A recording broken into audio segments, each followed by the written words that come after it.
So everybody, I will do some introductions and some housekeeping items as we jump into what should be, unless we screw up, what should be the most practical and helpful webinar you may have ever attended in your life. My name is Nic Prenger from Prenger Solutions Group. I'll close down the poll here in a second. I know some people are still answering. I want to make sure that we get people what we want.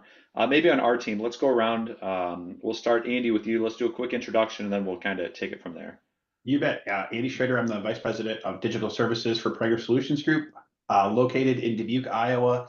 And I love all things automation and know a whole heck of a lot about Razor's Edge, which we build a lot of automations around. So have the opportunity to help clients figure out the way to leverage their database to do amazing stuff that you'll see today.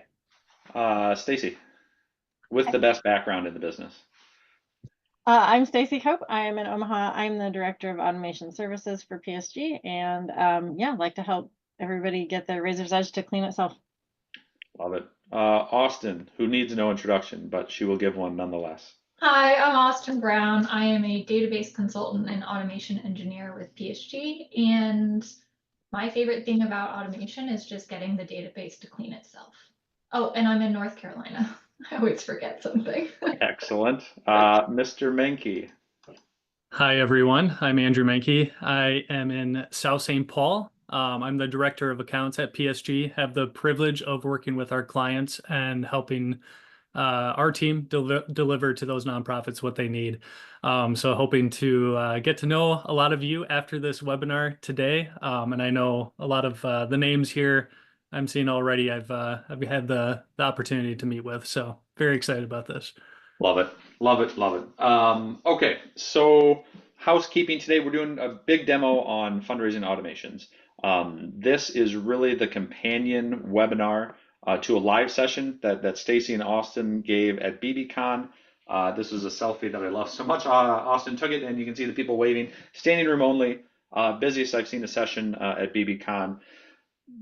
A lot of the things we shared there, people were blown away, and they're like, okay, now we're going to go grab our coworkers. Please do this again live so we can bring our coworkers with us, and they're going to believe me that these things are possible. So that's what we're walking through today.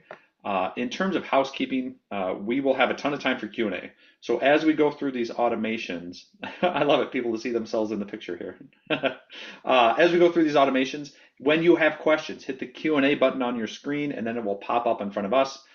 You can put questions in the chat, but it's more likely that we miss them because people put stuff in the chat and we scroll down. So hit the Q&A button. That way we have a chance to go through all of your questions at the end. Yes, this is being recorded. Yes, we will send out slides. Menke, is that right? Probably by later today or first thing tomorrow, we'll get you an email with the slides and the recording. That's correct. Excellent. Absolutely. Okay. Stacy, did I miss any of the usual housekeeping stuff there? I don't think so. Okay. All right. Recorded. Slides are coming. Hit the Q&A button. Okay. So background on who we are. You get 30 seconds. We are a consulting firm. And all of our clients use Razor's Edge. So that means that we had to get really nerdy about Razor's Edge, and we hired a bunch of really smart Razor's Edge people. And our plan was always just to help run these very large annual appeals. That's what we do in our day job. And that led to us actually getting asked to do a whole bunch of outsourced Razor's Edge administration, and we sort of helped clients starting to solve problems with Razor's Edge. And then that led to a bunch of other things, one of which is dabbling in this world of fundraising automation. And we've worked with all of these wonderful organizations down below on your screen and many, many more. The work we started in on fundraising automation was to help our consulting clients. We had clients that said, hey, is it possible to do XYZ? And then Stacy and Austen would say no. And then they'd think about it for 30 seconds and they'd work on it. And then the next day they'd come back and say, actually, yes, I figured out a really cool way to do it. And that work, that fundraising automation we did for our clients became so big that we actually had to spin it up as a separate thing, right? So now we do fundraising consulting over here for a whole bunch of clients, but we also have this product called AutomateGenius, which we had so many people saying, hey, can you help us do this automation? That we just said, why not? So it's an entire division led by Stacy and Austen and Andy and Menke, who are here on the screen with us today. So that's what AutomateGenius is. So when you hear AutomateGenius, that is our product that we are automating Razor's Edge stuff for a whole bunch of organizations, big and small, across the country. And with that, I'm going to just jump right in. So I'm going to walk through some of the most mind-blowing automations that we have going right now, right? We're going to show you, here's what's possible. It's going to amaze you. Even if you've seen this before, you're probably going to see a wrinkle and something new, because every time I give this, Stacy comes up with something new and brilliant, and we tweak something. So I'm just going to walk through what the automations are, and then we're going to take Q&A at the end. Okay. So what is fundraising automation? Fundraising automation, the best way I can describe it is in this wonderful tome called The Shoemaker and the Elves. It's the best book on fundraising automation that exists. What you will learn, if you haven't read it, is that the lessons of Shoemaker and the Elves, they had a husband and wife, and they made shoes. Okay, and stop me when this can sound familiar. They had very limited staff. Okay, they were both overworked. They could never catch up. They felt that nobody appreciated them in their work. They just wanted to get ahead, and they couldn't, and they were strained by an inefficient system. Okay, that is what the story is about.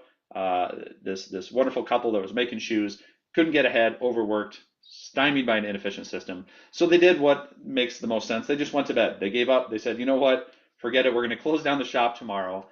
But then overnight, a couple little elves came in, and they just started making shoes, right? What a dream scenario. So they helped him get ahead.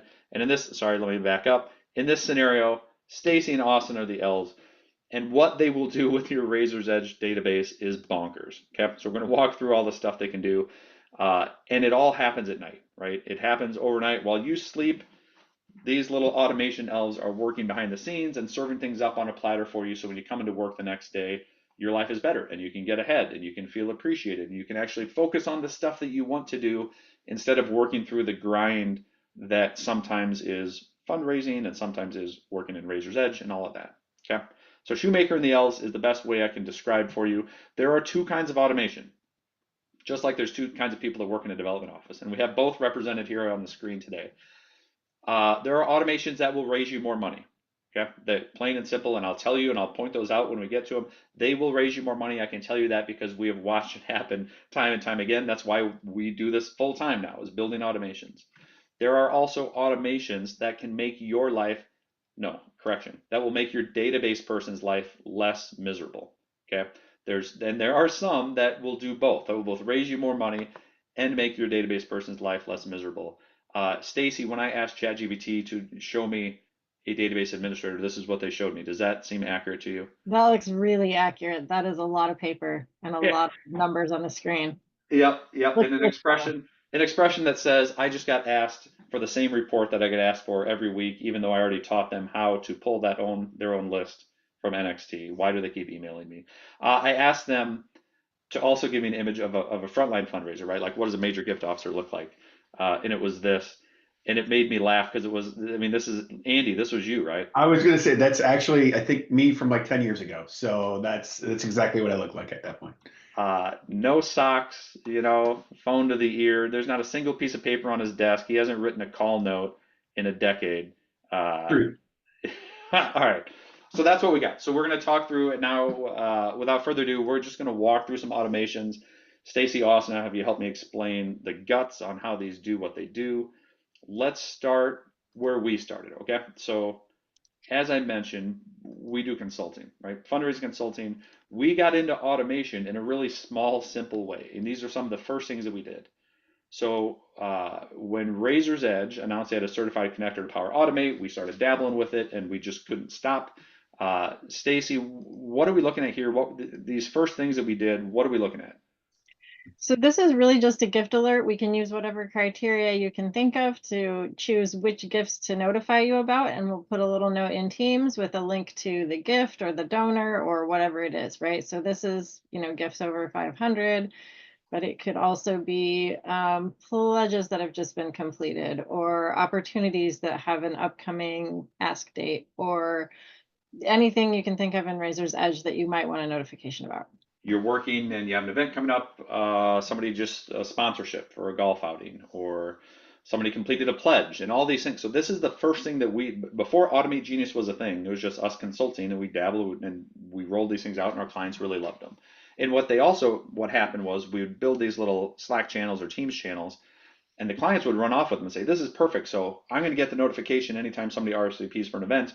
And then Patty is going to put a thumbs up when she creates the name card that needs to be done, right? And it just kind of helps with this workflow thing. So all of this is possible right now. It's the simplest automation in the world. It's very inexpensive.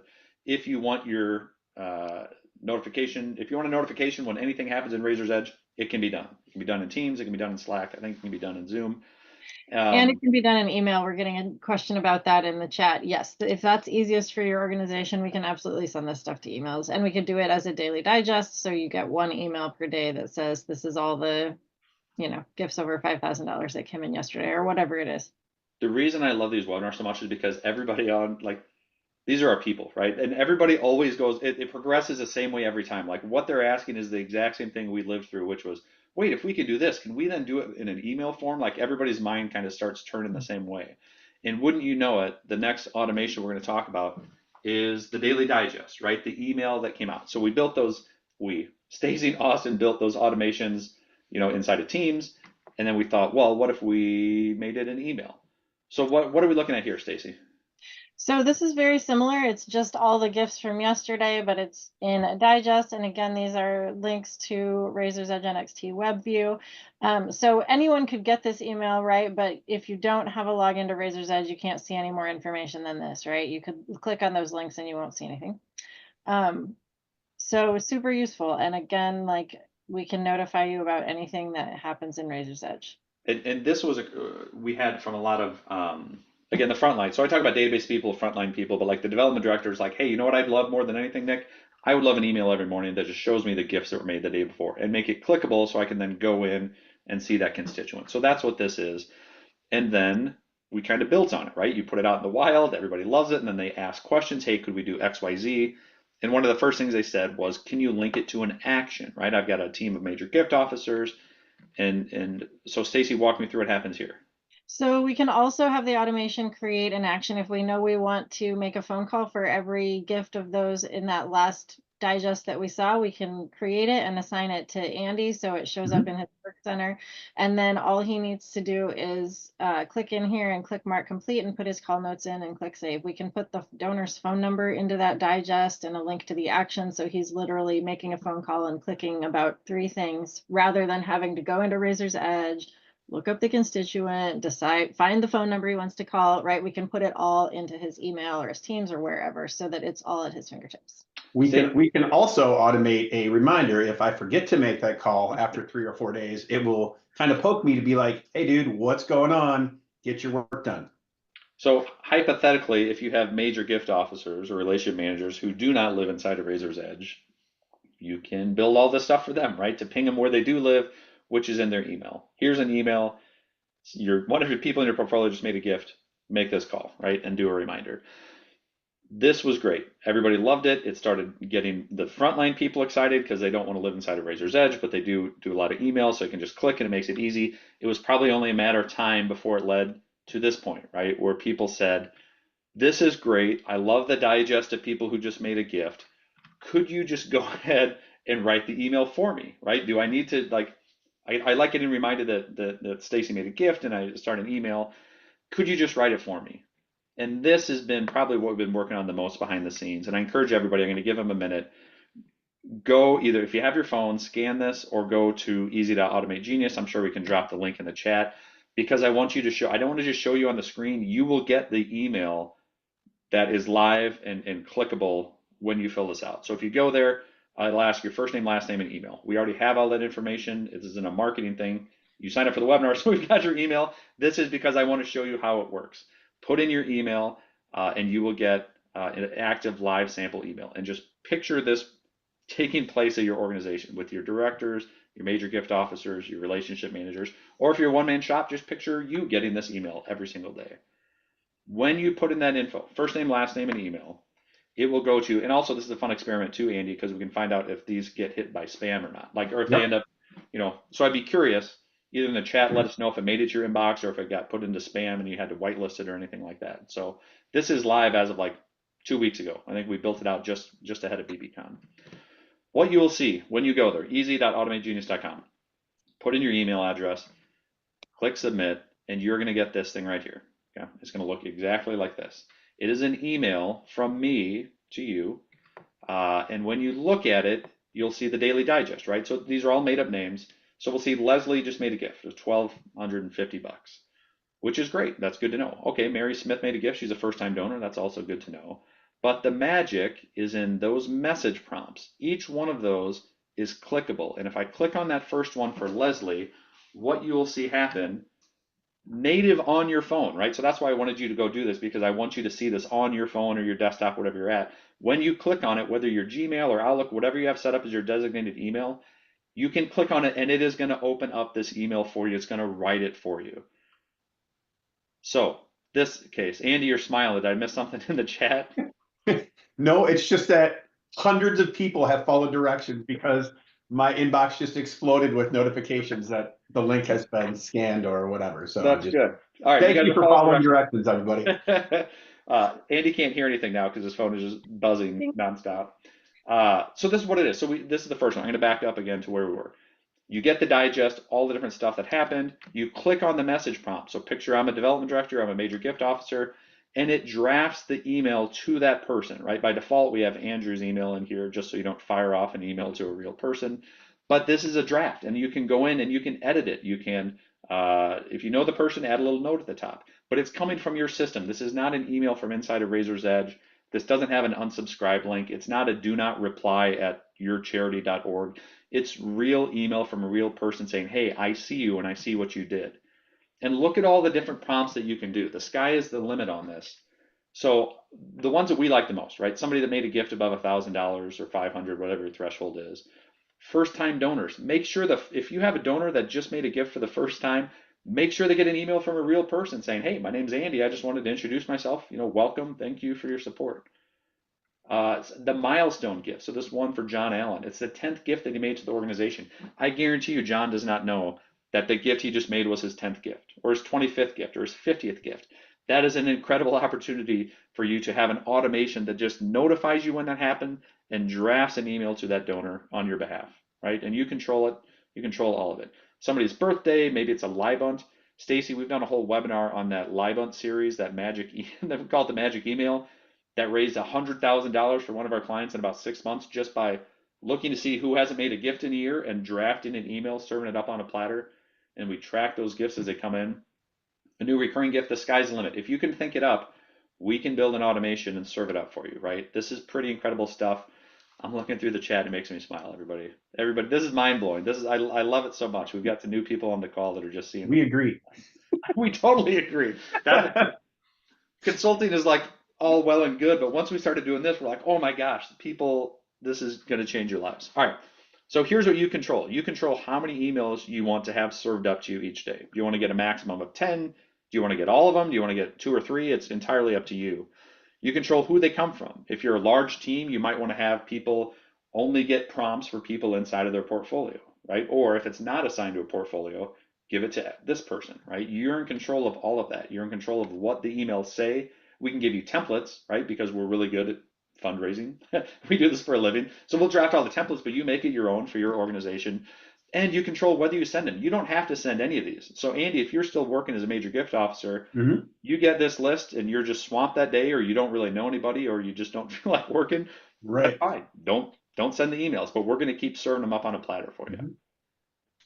Okay. So this is Andrew Menke. You do most of the one-on-ones with clients that do demo stuff. Is this where most people start when they get into automations? Is that accurate? Yeah, absolutely. Yeah, I mean, this is every demo I've had with anyone. This is where their jaws drop and they're like, "Wow, this is a game changer." Not only will it make the frontline fundraisers' jobs a lot easier, but also everyone on the back end is going to be just blown away. So yeah, start here. Love it. If you're going to do anything. Yeah, I agree wholeheartedly. And we tell our clients the same thing. Start here. Just think what happens over time. The compounding of you sending these emails, these little thoughtful emails to new donors, right?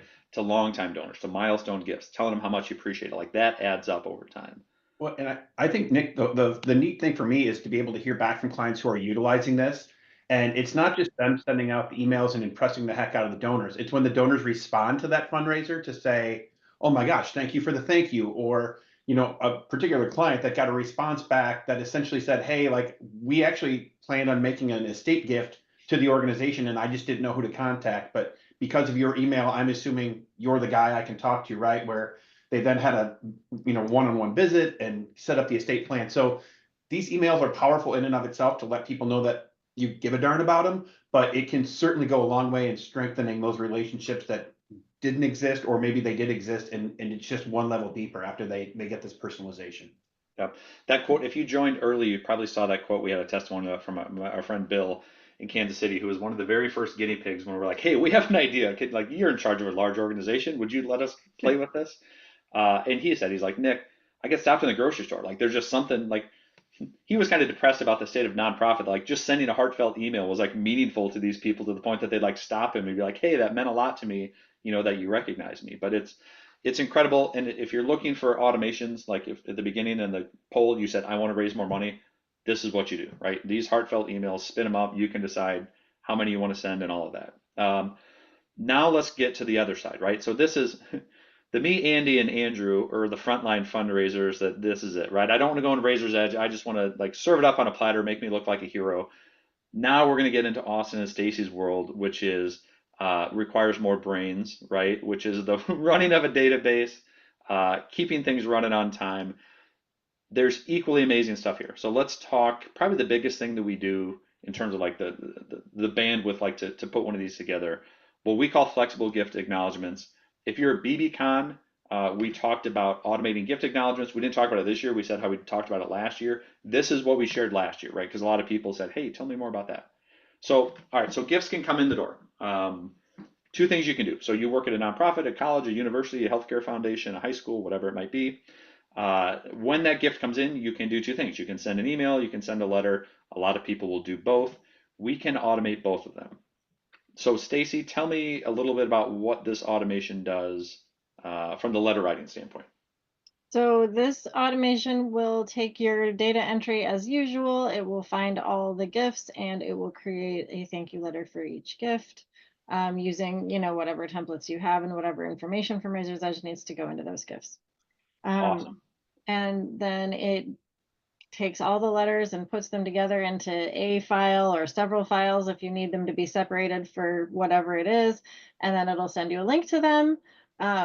So instead of pulling data out of Razor's Edge and doing 10 mail merges by hand and printing things, all that happens is you get this email with links directly to the files and you click print and you're off to the races. So this would be if you're at an organization where you have somebody who's hand typing acknowledgments, right? Literally opening a Word document and like typing people's addresses, or if you're at a college university and you're doing okay, was the gift to the athletic fund, or was it to the the gap fund, or was it to the special event thing or reunion giving or something, and doing all of that wrestling, all of your job could be automated. And I don't mean that as in like the computers are coming for your job. I mean as in your life can get a whole lot better and you can put your skills to better use because you can automate based on different letters for different funds, right? Or different appeals. And even you can automate who's the signature come from, right? Should it come from the university president, or should it come from the development director or the portfolio manager? All of that is possible. Is that right, Stacy? That's correct. And we have clients that do routing on this, right? So it's just you set up an automation, say if the gift is above X, do this. If the gift is to this fund, do this. So if you have a university president that likes to sign anything above $10,000, all of that can be automated so that the president's assistant gets an email saying, hey, here are the letters for, so-and-so to sign and ship out the door. It's 100%. crazy. In some ways, it's hard to describe because you can really do anything, right? Even as we give these demos, the answer to any questions people have is, yeah, you can probably do that, right? If you can think it up and if it's coming out of Razor's Edge, we can automate that process to create the document for you, send you a link when they're ready, and automatically mark gifts as acknowledged. I guarantee somebody was typing that question into Q&A right here. It's like, hey, does it mark them as acknowledged? Yes, you can automate that. And then on email, so just building off of what we did with that heartfelt email example, you can do the same thing. When the gift comes in, while you're generating that gift acknowledgement letter and putting it on SharePoint in a folder, and every day or once a week or every other day you're sending a note saying, hey, print these, you can immediately get that email out to the donor. Say, hey, I see you. Thank you for your gift. That is really meaningful stuff. And those, again, you can choose, you can draft the email. If it's above a certain level by draft, I mean that example we shared before where we're not sending anything, we're just kind of serving it up to you and saying, hey, here's a list of emails, click and it'll write it for you. But you can also automate the sending of those emails. If it's a gift maybe below 500 and you just want them to go out automatically from a real person, you can do that. Okay. tributes. I didn't know anything about tributes until Blackbot, until that whole thing where they got rid of the word functionality, and suddenly like everybody in the world is talking about tributes and honorariums. What are we talking about here? Why is this a big deal? It's just a totally separate process, right? So your DBA is going in and they're running their acknowledgements manually, and then they're going back in and they're running their tribute acknowledgements manually.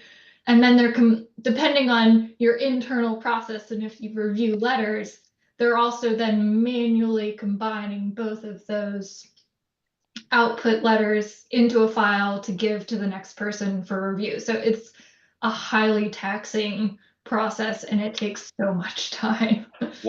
One of those that as you're doing it every single time, you're like, there's got to be a better way to do this. So Yeah. this is like Nick and Holly make a gift in honor of XYZ person who passed away. Is that what we're talking about? Yeah, so they're going in and they're creating your acknowledgement letter, and then they're creating, Jane Smith's letter that said that you gave a gift in memory of her late husband, right? Got it. And then they're putting that all together for someone else to review.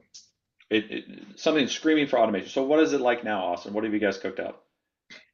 Now the process is totally combined, and automation just does it magically. And it can start from either automatically or a custom tile in the database, and it just sends you the files together. So they're sorted first by the donor's letter, and then the tribute acknowledgement is directly beneath it. So that when you go and review your letters, we had a question about this in the chat, you can edit your letters before you print them. You can do whatever you would like to them. But now when you print them, they're all together automatically, and all you have to do is hand it off to the next person. Awesome. You can tell who's in charge of this by as I look in the chat and as I see the private messages. You can always tell whose job this is because they're like, what? This is possible now? Awesome. Okay, yes, it is. And I'm going to keep this moving. And if you have questions about these individual ones, please put them in the Q&A. We'll make sure to get to them. I think this one's a little bit similar, right? So post-event letters, this is kind of a quirky thing. Is it Stacy or Austen? Who are we doing? Who's It's me. Austen? What are we talking about here? We are talking about summarizing things by constituent rather than gift. So post-event, you can take everything that they contributed to the event. So we can see here Roy Kent has participated in a lot of things related to the event, and we can summarize that within like a statement letter automatically. So you could run this for your whole event in just one go. So before this automation, an annoying situation where you'd have those in there and you'd have to like print 3 letters or just handwrite or like add it all in, like it's something weird like that because they did the paddle raise and you did a silent auction and something else. It was usually a lot of complicated calculations in Excel. Yeah, that's how I would do it too. Okay, so you don't have to do that anymore. You just have an automation that just takes it all and makes it a little bit more like how we live, right? Okay. I see a nice note from Lisa that I'm going to get distracted if I read that. I'm going to wait until somebody else is talking and then I'm going to read it. Some Ted Lasso fans on here realizing that our sandbox database is a bunch of fictional characters. So yeah, I just populated it with TV characters. Oh man, don't get me talking about Season 4. We're never going to get back to this. Okay. So database cleanup, sticking in this too. So we talked about the fundraising emails. Start there, the heartfelt emails, database stuff. A couple more examples of things that make life a little less brutal for your database people. Stacy or Austen, what did we have cooking up here in this deceased automation? This was from Children's Hospital, right? Yep, Nationwide Children's Hospital in Ohio. So we all have at least 3 to 30 things that we do to a deceased record when we mark someone deceased. So what we did for Nationwide Children's is we developed an automation that they are now required to do one thing, which is mark the deceased checkbox. And then overnight, the automation comes in and finds anybody that's been marked deceased, and it does all the other stuff. Inactive, no valid address, inactivates phones, adds or removes solicit codes, adds or removes constituent codes or end dates, uncheck send mail, add an end date to the addresses. This is all stuff that has to happen when somebody passes away. Depends on your database processes, but yes, everybody does almost this, at least this much stuff. If you have a clean database, these are all the things that happen. Yeah, yep. So yeah, so whatever the things are that you do, add or remove attributes, all the things can be done automatically overnight. So you have that one checkbox to do and maybe search for an obit and add it in there somewhere, and then you're done, rather than spending 5 minutes clicking through 1,000 tabs to make all these changes. Because that adds up, right? I mean, thinking through that, like as we put this together, I had no idea there was that many things involved, as always is the case, right? The frontline fundraiser has no idea what actually it takes to keep your nonprofit running, and all the steps that go in. But I mean, Nationwide Children's, who's fantastic and has been on the forefront of automation here, we've been working with them since the beginning. So did they do a big deceased record finder? Is that what happened? They did, yeah, Deceased Finder and Razor's Edge. They have a huge database. I realize some of you probably have 14,000 records in your database, and they had 14,000 deceased records. Deceased records found by the Deceased Finder, and they really were not sure if they were going to get through it because they were wanting to verify them, and you guys all know how much work that is to do that. So yeah, so back when somebody was manually changing all of those things, she got through about 700 records per month. And when they built the automated process and she started checking one checkbox, she was able to get through over 2,000 records per month, which I love. We saved them just tons and tons of man hours. Think how many hours that is. That's get through them 3 times faster. Put your people. The whole goal of automation, I would think, is put your people in roles where they're going to succeed and you get the highest value out of what they're doing. You do not get the highest value out of having people click around on a screen all day, right, to mark things deceased. Like, that's nonsense. So automate the heck out of that. Automation to the moon. Graduation years. Let's talk about this. So this is a big deal. We have a lot of colleges and universities. This is one of the reasons we spun up this as a separate service, just automation, is because hospital foundations had really big needs, and colleges and universities apparently have been doing all of this manual labor that could just be automated in a heartbeat. What are we talking about here? Is this Austen? Yeah, this is me. So most people that I've talked to are doing this process manually, and they're doing it a couple times a year. So it's not always accurate when they go to pull mailing lists, and then they've got to check things. So there's lots of time and effort going into the back end. And what the flow does is it goes out and it checks education records for children. And we can see here that Kelly has a new education record, and so it's able to automatically populate her parents' addressee to denote that they're a parent of her for the years. So Austen, before this, if you're running a database at college university, like, is it true that before this, like, the only way that that's getting updated is you like somehow like just pulling lists and like going in one by one? Exporting data out, manipulating it in Excel, and then importing it back in. And with the automation, now this field is correct 100% of the time, all the time. All the time, as it happens. That new education field. As new education records are added to the system, the flow goes and checks for you and updates. People are going to wonder how they ever did this job before automation was on the scene. I mean, truly, like, they're going to be telling war stories to like the new hire, be like, oh, back in my day, I had to go through manually and do all of these one by one. Okay, constituent code. I didn't think this was a big deal. We talked about it at BBCon and everybody went nuts. So Austen was correct that this was a big deal that we needed to share with people. What is this automation all about? So WebView has put forth the need to have a primary constituent code because that's based on what most of the filters offer. So the hierarchy, so the order of your constituent codes, is vastly important in the day and age as we're headed to WebView. So what this does is anytime a new constituent code is added, it automatically reorders the constituent codes on that any given record to the hierarchy that you have preset. Oh, that's cool. So it's always sorted the right way, right? Yeah. Yes. Super cool. Yeah. Phone numbers. I think we have a couple more here, and then I'm going to get to the Q&A. We tried to pick out just the cool ones, but you guys can see where this is going, right? Truly almost anything that you can think of can be automated. I would start with heartfelt emails, because get those things spinning up, because that's what's going to bring in the revenue, and then get to all of these other ones that are going to make your data a whole lot cleaner and accurate all the time. Let's just talk about this one. Stacy, tell me about this phone project, and number 4 specifically. I thought was super cool.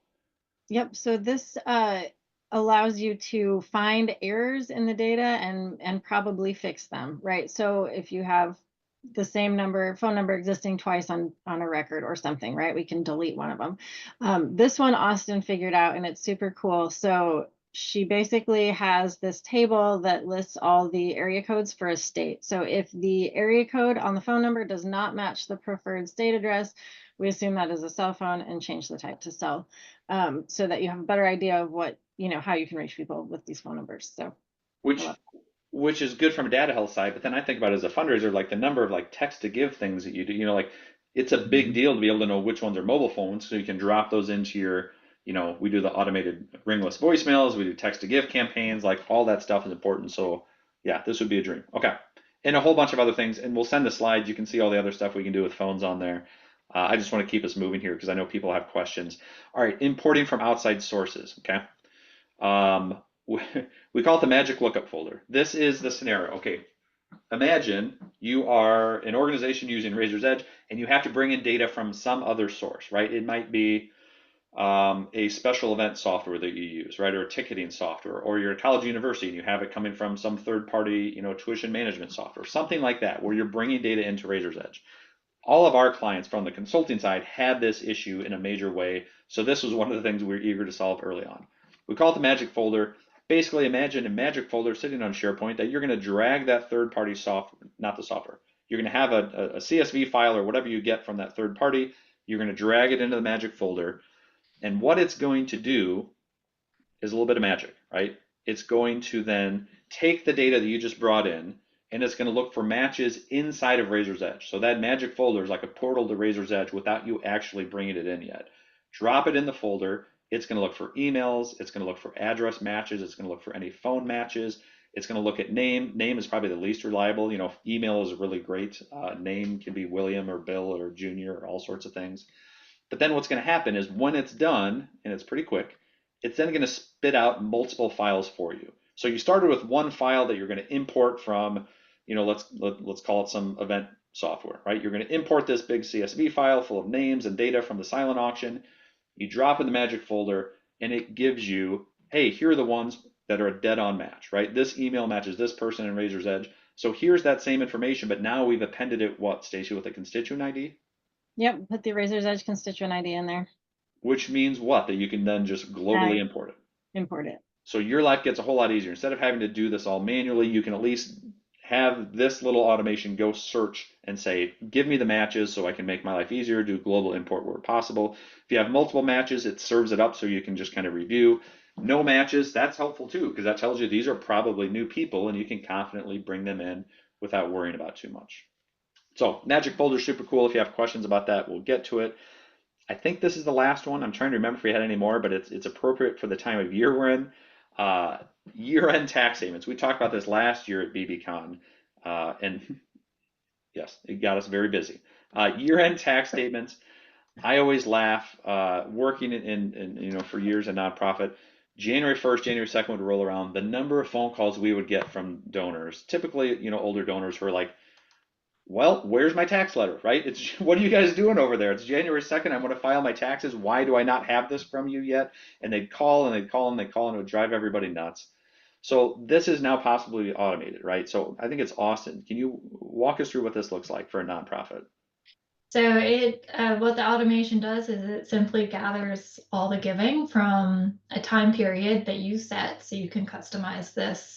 And it will group gifts together however you would like. So it can give you the list, so all the gifts in a table, or it can, similar to that event summary, it can summarize them into categories that can be based on campaign, fund, appeal, whatever you would like. Awesome. Sorry, I moved ahead too quickly. I was trying to scroll down in chat and I moved it. And then what about email, right? So every time we develop it, they're like, hey, can we just even automate this and email it out? Is that possible? Oh, yeah. Same as before, you can set draft emails based on a certain amount and automatically email out those like smaller gifts. You can save it as a PDF on the email, or you can actually put it into the body of the email itself. There are tons of options. This is highly customizable to your process and what you're looking to do. This is so cool. Okay. This does have the ability, Nick, too, and this is important for all the people on the call. When we generate those as a PDF, we can save it to the Razor's Edge record, because inevitably that person is going to call you 2 weeks later and say, hey, I know you sent it, but I lost it, or you never sent it, even though we did. And rather than having to regenerate the letter, it's already saved in the Razor's Edge record, and you can either email it or print it out and send it to them as well. And I love that from a money saving standpoint, right? Because the question is, okay, am I confident enough to be able to like not mail out the ones that I know that we emailed out, knowing that PDF is sitting on the record would give me all the confidence in the world to say, okay, we're only going to mail if we don't have an email address. And then if somebody calls, great, it's sitting right here. You can email it to them again. I love it. Okay, so those are the big automations. You can see why we're so excited about this, like, and why we this is the biggest thing we've got going right now. We can't keep up. There's so much cool stuff you can do. I'm gonna, before we get to Q&A, I'm actually gonna beg your guys' feedback here. I've got another poll of everything we just walked through. Which ones excite you the most? This helps us decide where we, continue to invest our time, right? So, what would your team love the most? There's the instant alerts. There's the daily gift digest. Remember the email, kind of summarizing where the gifts are. The heartfelt donor emails, that's the thing where the digest that you guys all have, you have the sample of where you just click on the prompt and it writes the email for you. Automated gift acknowledgements, tax letters. Hopefully, boy, Andy, I'm sweating this right now. Hopefully the year-end tax letters isn't a big deal because we do not have bandwidth to do more tax letters yet this year. We're already, but if you want it for next year, right? Yes, and that's just it. I mean, it is probably one of the meatier, I would say, automations that it takes to build. I did see there was a question, how long do some of these things take to set up? Some of the things can be spun up in a matter of a couple of weeks. Some things take a couple months or more, right? And it just kind of depends on the sophistication of what you're looking to do, and the size and the scope of what you're looking to do, right? As we said before, some organizations have 14,000 constituents. We work with databases that have 600,000 or 700,000 records in their database, right? So it takes longer to process 600,000 or 700,000 records than it does, maybe 10,000. Yep. Well said. Okay, so let's get to. We've got about 15 minutes here. I want to get to Q&A. While we do that, the number one question everybody asks is, okay, where do we go from here? How do I talk to you? How do we? I want that letter thing that you showed, or I want that graduation here. The easiest way, and he's on the call. Andrew Menke's with us. Schedule a call with him, right? And I won't even call it a demo. I'll call it a consultation, right? He will hop on a call with you and your team for 30 minutes, talk through, okay, what are you interested in? He can get you pricing. He can tell you when we can get started, how long it will take, all of that stuff. Andrew, is the email after this comes from you too, right? So they'll have your email address? Yep. You'll see the follow-up coming from me. Scan this QR code if you want to schedule a meeting. I'll also drop the link in the chat. So if you want to do it that way as well. But yeah, you'll see my email everywhere. So feel free to reach out anytime. So Andrew handles all the frontline conversations. He's incredibly knowledgeable and good, and like all of us, was working in nonprofits for a long time before we got into this consulting world. And then he will, if you have something unique, right? So many people say, well, here's my situation. Could you do X, Y, Z? Andrew Menke will then go and talk with Stacy and Austen and Andy and the team, and we'll bring them into calls and tell you what's possible and not possible. So that's the quickest way. Email Andrew Menke, scan that QR code, set up a time. His calendar's on there. Pick a time, bring your team. That is the easiest way to get in the door. Stacy or Austen, do you have a question that you see that you want to get to right away as I kind of start to peruse these that have come in? Yes. We got a question from Sandra about, do we have to wait till overnight to get the automated gift alerts, or can they be instant? And the answer is you sort of have two choices. So there is an instant option. So you can be notified of a gift added to your system within 10 minutes. Usually it comes through in about 30 seconds to 2 minutes. It's pretty quick. And that's what really the team notifications are for. The overnight stuff, it just sort of collects that, so you're not getting pinged all day long, and presents it in one email, right? Awesome. I had a question from the chat that I wanted to address. Lisa asked about the acknowledgement automation running audits to check for things and fix things before the letters run. So that's one of the things that we definitely 100% do. Austen has built a million of these. Whatever it is, whatever weird data entry quirks or things are, we can go through the data when there's new gifts added and assign letter codes to them based on the campaign or based on whatever it is, and do all of those kinds of things that usually you would have to run queries for before you do your letter. We can do all of that automatically also before we do the letters. So that's a huge benefit to automating your acknowledgements this way, because we can kind of run all those queries and fix all those things for you. And and you don't have to think about any of those things ever again. I love it as I scan through these questions, Stacy. I think the answer to every single one of these is yes, which always makes me happy. So, question from Jenny: could you have these emails go to an assistant to do this for a gift officer? So we actually do have someone that's doing that right now, and the answer is probably, but it would depend on how their email is set up. So this is something that if the email comes to me and I click that draft email link and click send, it'll come from my email address, right? So if the assistant has access to the executive's email, right, and they're looking at that person's inbox and click draft email and send, yes, then it will come from them. So that is kind of a question for your IT, basically. But yes, that can totally be done. And not to beat the dead horse with that too, but yeah, I think if I were in that situation, I would say we could even I could set up a rule that says these digests should go to this folder, right? And then the executive assistant has access to that folder, and every morning they go in for the president and they send the notes to people that gave more than 10,000 or whatever it might be. Yep. Awesome. Question from Lisa: the Libunt gift email. So the Libunts are the ones that our example, we had a client that raised over $100,000 just by setting up this automated Libunt thing. Those were coming from a real person, correct? Yeah. They're coming through whatever your provider, like whatever your platform is. So if you use Outlook, it's coming from Outlook. If you use Gmail, it's coming from Gmail. It looks like you sat down, found that person in the database this morning, typed out an email, and sent it to them. So it's a very personalized touch, right? It really looks to the donor like you're thinking of them and you took the time to write out this email. And that's the right way to look at it too, because we get into this where like there's a gray area between what is this good for versus like bulk email. Like, do not look at automation as like a replacement for constant contact or like, like RENX email. That is not what automation is. Automation is just what Austen described. Serving it up on a platter so it looks like you personally sat down and noticed the donor and you drafted an email and it's heartfelt and it's from a real person. That's what automation is. It's high touch, but served up in a way that lets you do it quickly and efficiently. I want to get to a couple of these here. I know everybody's asking the same questions about like, okay, professional services. Question from Nari, if we use your services, set up automations, what do we need? How does it work? I guess, Stacy, do you want to handle this and then we can chime in with anything else? Yeah, so some of these things we build in Microsoft Power Automate, and we typically do those in your Microsoft tenant. So once we've built something, it now belongs to you. We do offer a subscription service, so we're like around to fix things when Razor's Edge changes an endpoint or when you have, change a process or something. So we're around to do that and can handle that for you. But if you have somebody well-versed in automation that can keep things running after we're gone, those things are yours and you can. Yep. So most of the complicated stuff we'll build on your tenant. The thing that we've managed to make even easier is that template version, like that heartfelt email thing. Like that just runs. You don't even need a Power Automate license for that because so many people wanted it. We just built the darn thing using the Sky API with Razor's Edge. So the way we work, again, if you have somebody like a Stacy or Austen on your team that can do all of this, you are blessed. Empower them and have them go nuts.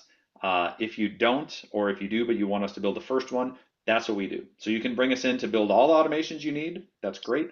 You can bring us in to build one automation and you'll see how it's done and you can love it and then you can take it from there.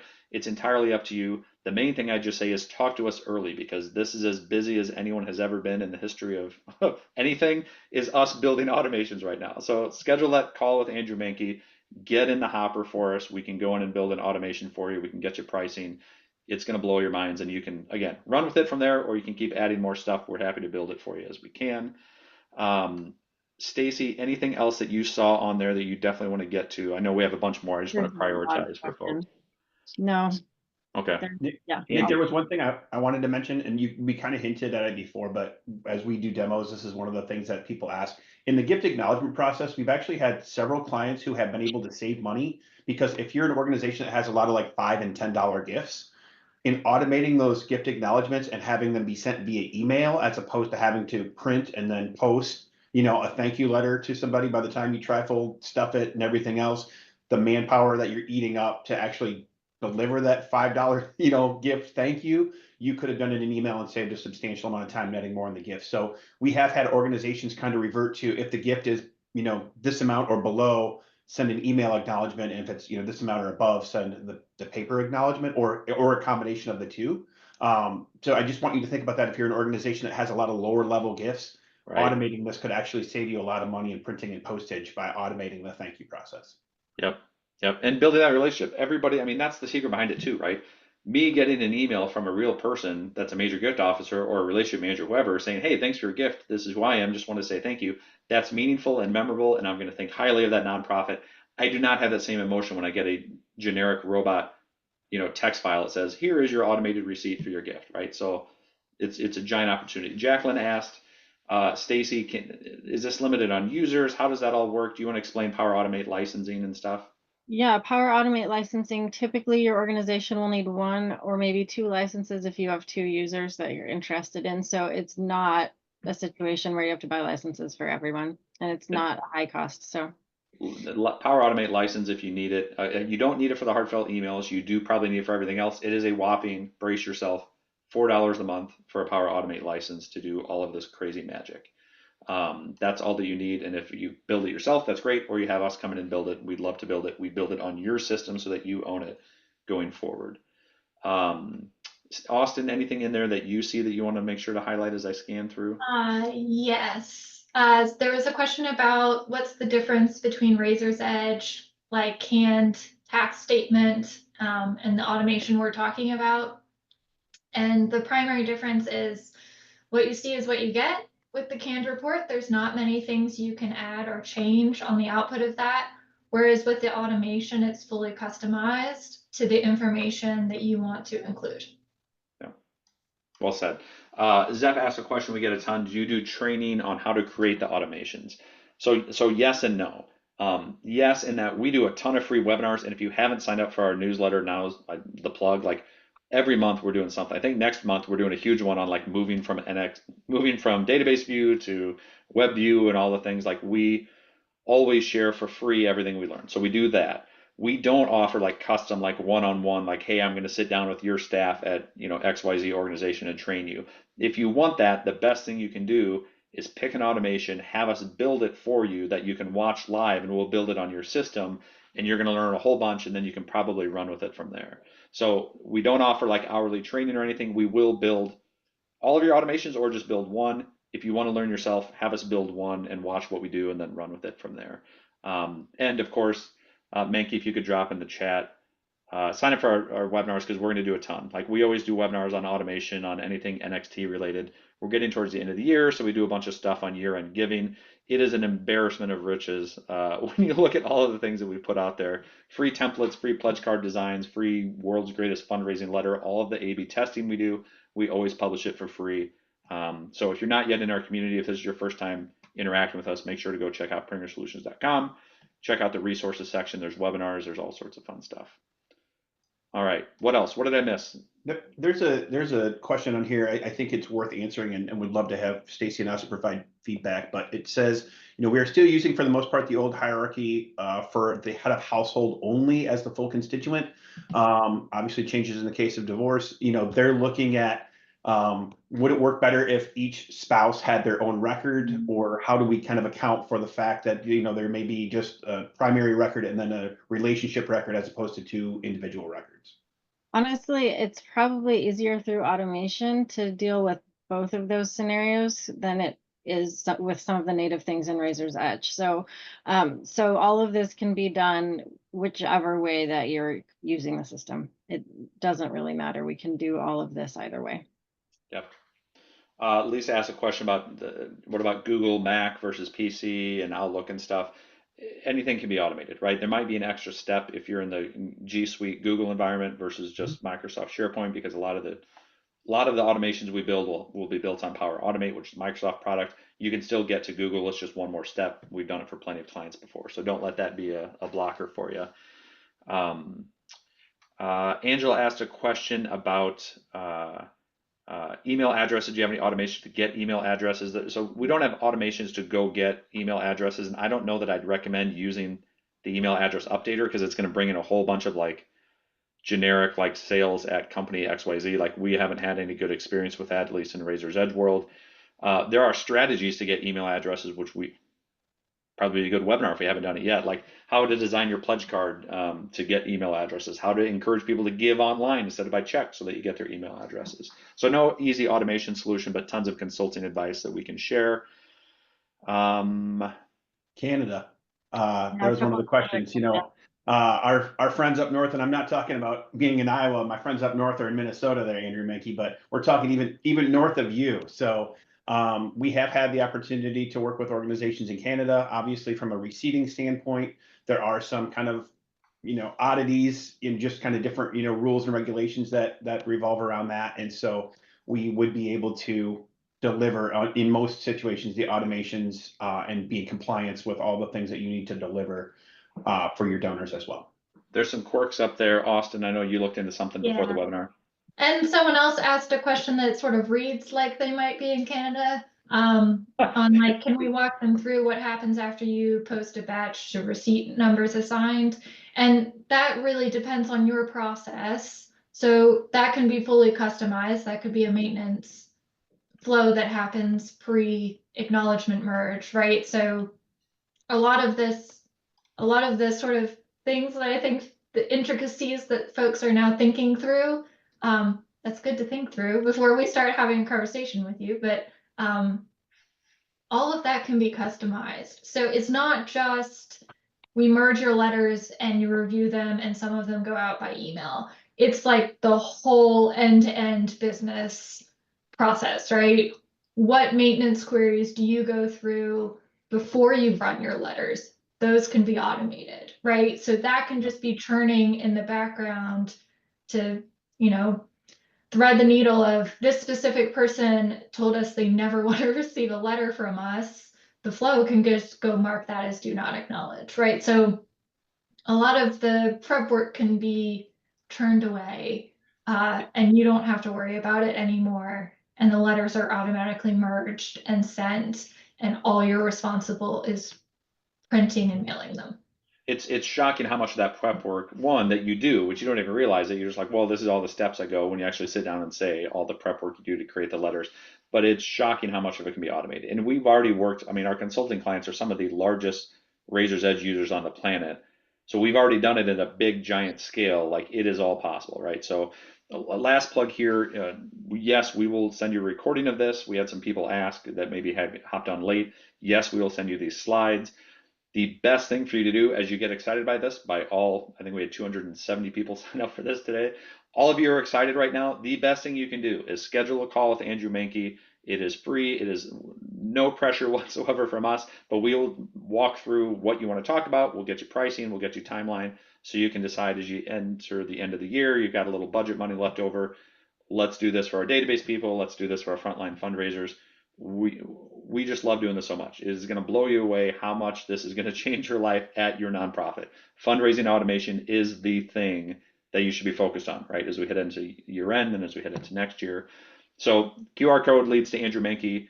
We'll get that email out to you shortly as well with the slides and recording and everything else. With that, I'm going to wrap it up just because I would promise people we'd be done right in an hour. We are approachable and around as well. If you had a question for one of us individually, all of our emails and everything, contact information is on prengersolutions.com. Reach out. We'd love to talk to you, and we will see you on the next webinar. All right. Thank you, everybody. Thanks everybody. Thanks, Austen. Bye, guys.